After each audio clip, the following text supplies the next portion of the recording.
I know we were talking off camera right before about impermanence and this idea of, being aware as human beings, creatives, artists, of the impermanent nature of our own lives and the lives of those we care about in a kind of daily way, so that we don't forget to always try our best to be our best version, because we don't know what tomorrow brings for any of us. And how difficult it seems. So easy when you think about it, you're like, oh yeah, that's how I'm going to be.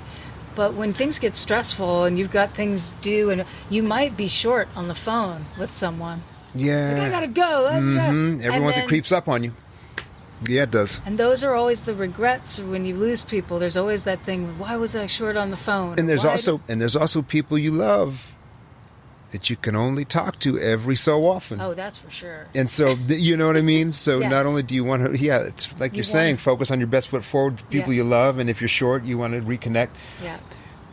I need to push myself to just be more patient and open to the people who I really do love, but just can't find that permanent access. I love them, but I also love them from a distance. Yeah. But I love to then connect with them, whether it's 1 or 4 times a year. Right. Or 1 or 4 times every 2 years. But I really do need to grow up and learn to be a better friend.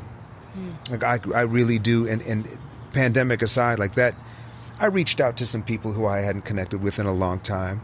And sometimes you feel right doing that, and sometimes you feel like a flat fool, just because it's like, it shouldn't have taken a pandemic for me to be bored enough to call your ass. You know what I mean? Yeah.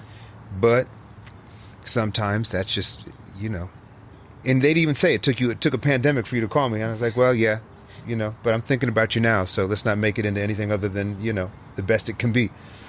And people reached out to me in that same way. Like, hey, man, I'm just checking in. We're all, like you said, to come full circle. Like, we are all doing the same thing at every level and stage and political perspective, class, culture, and all the rest fell by the wayside as to what we were all going through. And that's a shame, too. It shouldn't take a pandemic to unify us in misery, should it? Right. I mean, that's a damn shame, really. Like, yeah. We should have each other's backs, in sickness or in health. Hey, if you like that video, you can see the whole thing at our Patreon page. That's right, just hit the link that you're seeing on the screen right now, and it'll take you there. And you can become a patron today and help us keep launching new artists and bringing left-of-center art and activism to a wider audience. And can't wait to see you soon.